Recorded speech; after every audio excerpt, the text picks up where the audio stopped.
하나 에어로스페이스 2024년 3분기 실적을 스루풋 회계로 분석한 내용을 소개하도록 하겠습니다. 매출은 56% 증가했고 영업이익은 620.1%가 증가했습니다. 가공비 배부 재고자산 회전율은 1.5 회전으로 산출되고 PBR은 5.85로 매우 높은 상태입니다. 분석 결과 재고자산 매출원가 회계 투명성 검증을 하는데 합리적 입증에 애로가 있다라고 표현해 볼 수 있겠습니다. 하나 에어로스페이스에 대한 뉴스로 강진규 기자가 AFP에서 보도한 내용입니다. 새로 건설된 지대공 방어 시스템을 위한 최종 단계 테스트를 진행 중이었으며 결국 우크라이나로 향할 수 있었습니다. 라고 르포 기사를 썼습니다. 그렇다면 우크라이나의 최우선 목표는 AFP가 목요일 창원시 남부도시 하나 항공우주공장을 독점적으로 둘러본 국내 생산 아이언돔 스타일의 요격 방패인 천궁 스카이에로우 방공 시스템이 될 가능성이 높습니다. 한국 최대 방산업체인 하나 에어로스페이스의 정성영 수석 매니저는 천공 시스템은 미국 패트리어트 미사일 시스템과 비슷하다고 생각할 수 있다고 말했답니다. 우리는 분단 국가로서 이러한 무기 체계의 개발부터 품질 관리에 이르기까지 국가 차원의 표준을 체계적으로 수립하고 실행해 왔다고 표현했습니다. 우리 제품의 품질, 기능 및 제조 공급망은 다른 국가에 비해 충분히 경쟁력이 있습니다. 전투 준비 완료했다. 폴란드, 루마니아 등의 국가와 K9 하위처 및 천무 미사일 시스템 수출을 포함한 주요 무기 계약을 체결했습니다. 또 무기 수출이라는 소제목으로 전문가들은 우크라이나 전쟁의 균형을 바꿀 수 있는 한화의 또 다른 무기 제한은 천무 유도 미사일 시스템이라고 말했다. 북한의 직접적인 전쟁 개입이 확대되면서 방어용 무기 외에 치명적인 무기를 보내는 것을 고려할 수도 있다고 얘기를 했답니다. 그리고 그 하나 에어로스페이스의 공시사항으로서 11월 21일자로 타 법인 주식 및 출자증권 취득 결정 공시가 됐습니다. 하나 오션 SG 홀딩스 대여금을 출자 전환하는 거로 되어 있습니다. 취득 예정일자는 11월 26일로 되어 있고요. 또 하나의 그 공시 내용은 유상증자 결정했는데 종속회사의 중요 경영사항, 이것도 똑같은 하나오션 SG 홀딩스인데 채무상환자금 8,852억 원이나 매우 큰 금액입니다. 제3자 배정 방식이라고 공시를 했습니다. 이렇게 유상증자를 하는 경우 채무 상환하는데 많이 그 유상증자를 하는 것으로 되어 있습니다. 또 별도의 뉴스로는 하나 에어로스페이스 장중 6% 올랐다. 5거래일 만에 강세. 신하연 기자가 이데일리에서 보도했는데 제목만 떠왔고요. 한 1년간의 추이를 보면은 꾸준히 계속해서 상승하고 있는데 현재 37만 9천 원인데 증권가에서는 50만 원까지도 오를 수 있지 않겠냐 이렇게 좀 얘기를 한답니다. 원가 회계 손익으로서 3분기 누적 4조 2,738억 원을 달성해서 56%가 증가했습니다. 가공비 배부 재고자산은 근데 무려 88.3%로 증가했습니다. 지금 매출 증가율보다 이게 재고가 높게 증가하면은 원가 회계에는 이익이 더 나는 거로 되어 있습니다만은 스루풋 관점에서는 바람직하진 않습니다. 매출 원가가 적게 42%로 적게 증가했고 그래서 매출 총이익이 무려 114%가 증가했는데 판매 관리비도 43.5%가 증가했고요. 그 결과 영업이익은 6,950억 원으로서 213.8%가 증가했습니다. 영업이익률 16.3%로 8.1% 전년 실적의 8.2%가 상승했습니다. 요거를 또 퍼센테이지로 본다면은 영업이익률이 더블로 증가했다라고 또 볼 수도 있겠네요. 원가 생산성은 0.11포인트가 상승했습니다. 스루풋 회계로 분석한 결과는 매출에 비례하는 매출 재료비는 2조 1,271억 원으로서 39.3%가 증가했습니다.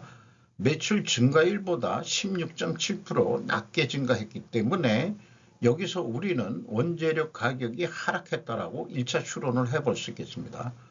스루풋 금액상으로는 77.1%가 증가했고 스루풋 율로는 6%가 상승했습니다. 마진율이 올라갔다는 얘기죠. 수주 판매 가격이 높은 가격으로 수출했다고도 볼 수 있을 것 같습니다. 운영 경비가 36.9% 증가했습니다. 그 결과 TOE 생산성은 1.22로서 0.28포인트나 크게 상승했습니다. 스루풋 영업이익상으로는 3,857억 원인데 전년도 적자에서 620.1%가 전환이익이 증가했습니다. 원가회계 영업이익보다도 무려 3,093억 원이 적은 수치인데 이것은 가공비 배부 재고자산이 매우 크게 증가했음을 말하고 있습니다. 재고자산 내역을 보면은 WCAI 가공비 배부 재고자산이 2조 원을 넘어섰습니다. 무려 9,659억 원이나 증가했어요.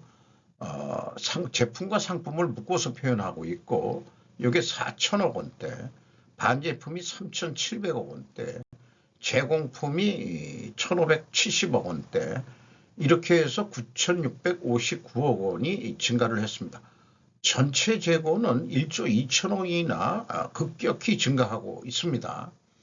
원재료도 좀 많이 올랐죠.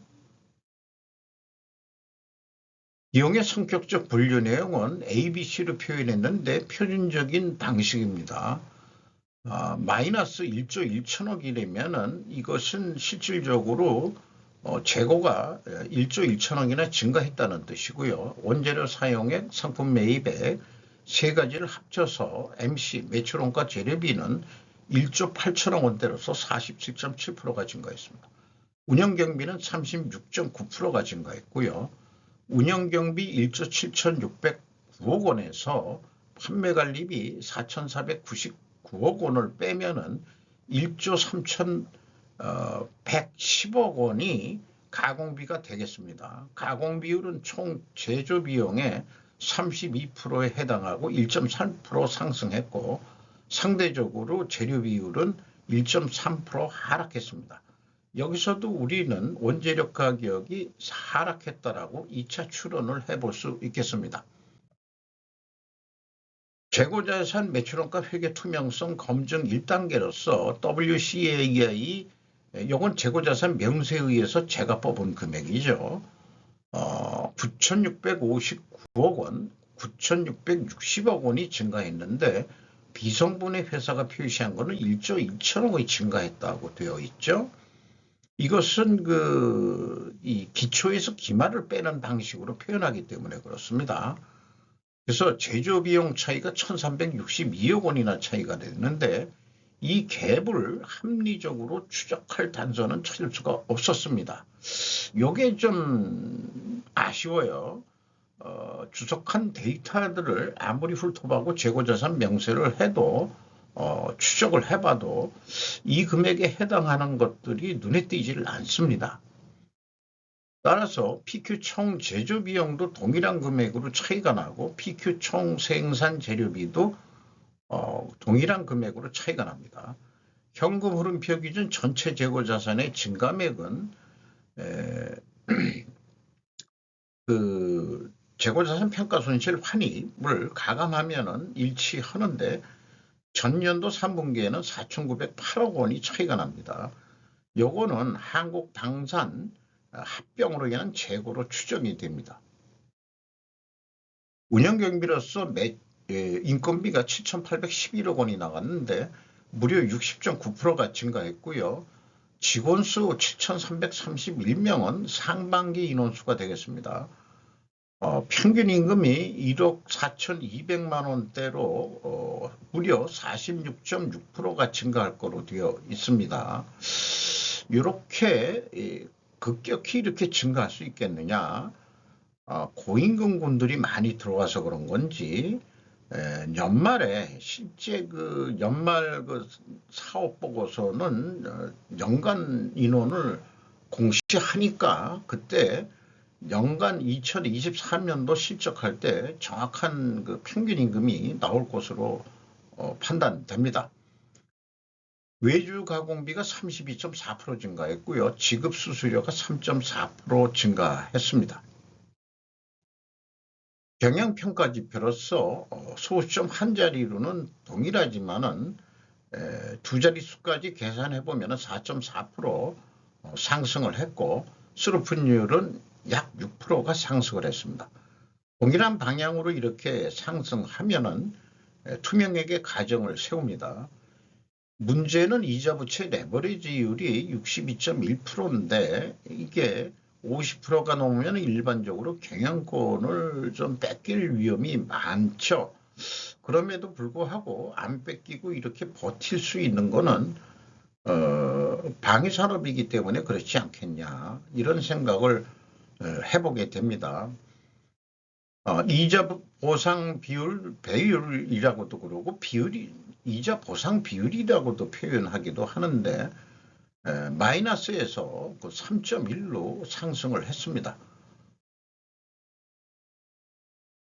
조견표상으로 그 두 가지 경영 평가 요소가 상승했기 때문에 투명회계 가정을 세우는데 이것도 입증을 하려면은 원재료 가격이 하락했고 판매 가격은 인상이 돼야 됩니다. 이런 가격을 알 수 없다면은 우리가 재고 회전율을 수량으로 그 산출해 봐야 됩니다. 이것도 사실은 그 내부에 들어가기 전까지는 알 방법이 없죠.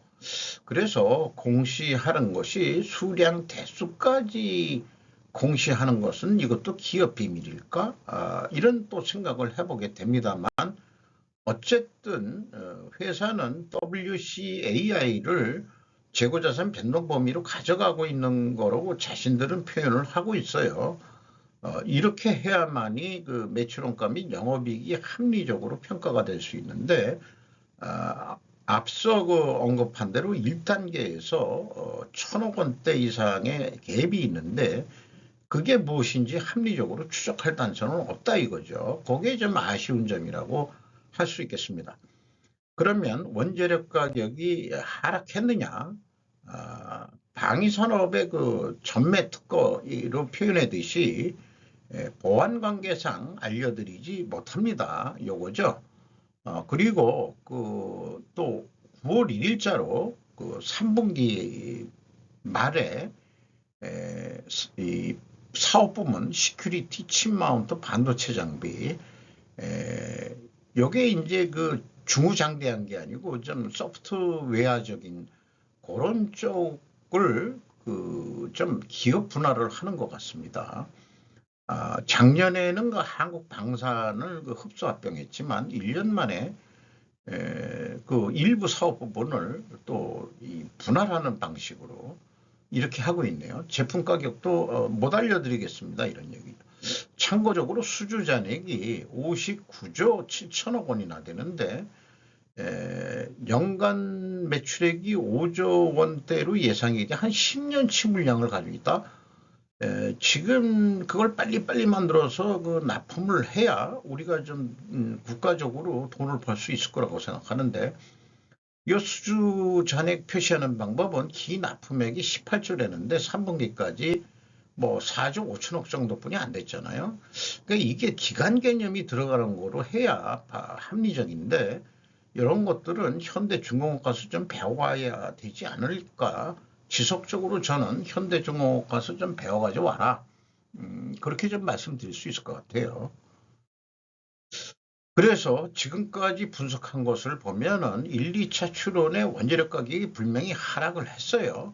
그리고 회전율도 상승했고 스루픈율도 상승을 했기 때문에 투명하게 가정을 세우는데, 입증을 하려면 원자력 가격이 분명히 하락해야 되고 수주 판매 가격은 상승이 돼야 됩니다. 그러나 보안 관계상 알려드릴 수가 없다니까 우리는 최종적으로 확인할 방법은 없겠습니다. 참고적으로 재무상태표를 오래간만에 소개를 해보는데, 이 유동자산 7조 4천억 원대에 기타 유동자산이 1조 한 9천억 원이나 높게 가지고 있습니다. 이 선거금이 주종으로 돼 있어요. 그게 제조업의 선거금이 뭐 이렇게 많이 있을까? 건설 부분도 약간 있긴 있다고 하더라도 이게 자재 구매하는데 선거금을 주는 건지 그거에 확실치가 않습니다. 또 그 유동부채 10조 원 중에서도 무려 6조 원이 그 선수금이 돼 있어요. 이게 그 판매 때 그 선수금, 물건 나가기 전에 선수로 받은 건지 무기 수출 전에, 이런 거로 생각이 들긴 듭니다. 그러나 제 생각에는 선거금과 선수금이 많은 회사는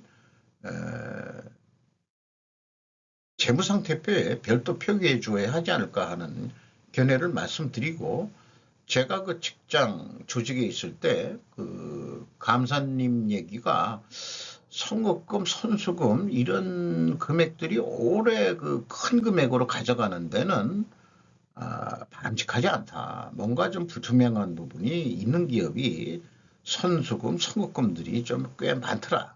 본인 경험으로. 그래서 우리 추상적인 그런 개정 과목보다도 구체적인 개정 과목으로 있는 것이 바람직하다고 할 수 있겠죠. 건설업체들은 주로 그 현장 베이스로 독립채산제적으로 하기 때문에 건설 현장 한 군데가 어디 생기면은 선급금으로 일단 그 한 달 공사비를 선급을 해주면은 한 달 마감해서 이제 개정 대체가 일어나긴 나요. 그러나 선급금 잔액은 그렇게 높은 편은 아니거든요. 높을 수도 있긴 있겠습니다만은, 어쨌든 그 선거금, 선수금이 재무상태표에 좀 표현돼서 경각심을 좀 있어야 되지 않겠냐, 이런 생각도 하게 됩니다. 실적 베이스로 전년도 매출액의 85.8%, 그러면 연간 매출액 예상을 하는데 이 변수를 좀 이용해서 오늘 판매된 만큼 내일도 팔릴 것이다, 이런 단순 논리에 의해 가지고 운영경비 기준으로 1 더하기 25% 산식을 통해서 운영경비 예상액과 목표이익을 더한 금액을 스루픈율로 나누면은 매출액이 나오게 되겠습니다.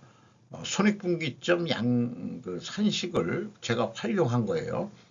5조 3천억 원대를 할 수 있을 거고, 매출 재료비는 재료비 하나만 가지고도 우리는 충분히 매출 예측을 할 수 있습니다. 이것도 1 더하기 25% 해가지고 49.8%인데, 요거를 이 매출 재료비로 나누면은 매출액이 나오게 되겠습니다. 그래서 연간 매출액을 5조 3,400억으로 예측을 해볼 수 있겠습니다. 그 경우 영업이익은 4,799억 원, 4,800억 정도를 할 것 같습니다. 이 경우 재고 회전율이 2회전으로 예정이 되는데, 여기에 2.2회전 8.6%만 더 좀 해보자. 그러면은 5조 8천억까지 해서 영업이익은 6,353억 원으로 늘어날 것이라고 예측을 해볼 수 있겠습니다. 이런 경우 예측도 4분면 매트릭스 표로 그 트렌드가 나오게 되는데, 재고가 증가를 1조 1천억 이상이나 증가가 됐기 때문에 원가회계 영업이익보다 이익이 감소하게 되어 있고요. 판매액가는 원가회계보다 낮게 나오게 되어 있습니다. 그래서 저는 그 재고가 증가하더라도 인플레이션을 유발하죠. 그 재고 증가가 크게 영향을 미칩니다. 아, 재고 증가도 이 GDP가 올라간다고 산출을 하기 때문에 스루풋 회계를 해줘야 인플레이션 완화, 판매 가격을 그렇게 올릴 수는 없다 이런 얘기죠. 뭔 얘기냐 하면은 재고 증가했다고 재고 증가에 부담한 금액을 소비자가 그거를 인정해주고 사주면 안 된다. 제 얘기는. 재고가 증가한 기업은 제시된 견적 가격에서 무조건 깎아라. 저는 그렇게 얘기를 하고 있는 중입니다. 납품업체한테 압박을 주기 위해서죠. 당신네들이 그 재고를 과잉으로 가져가서 현금이 묶여 있는 그런 돈까지도 그 견적서에 그게 반영되는 거 아니냐. 이렇게 이제 그 추궁할 필요가 있다. 이런 얘기도 좀 해볼 수 있을 것 같아요. 주가는 37만 9,500원으로 무려 27만 1,000원이 증가했습니다. 상승했어요. PBR은 5.85로 이렇게 그 5 이상 올라간 기업이 거의 대부분 없죠. 이거 올라도 너무 올라가는 거 아니냐 이런 생각이 들긴 듭니다. 하나가 33.95%, 연공공단이 7.11%, 외국인이 43%나 가지고 있는데 골드만삭스, 메릴린치, JP 모간 등이 눈에 띕니다. 이상 한화 에어로스페이스 3분기 누적 실적을 스루풋 회계로 분석해서 소개를 해드렸습니다.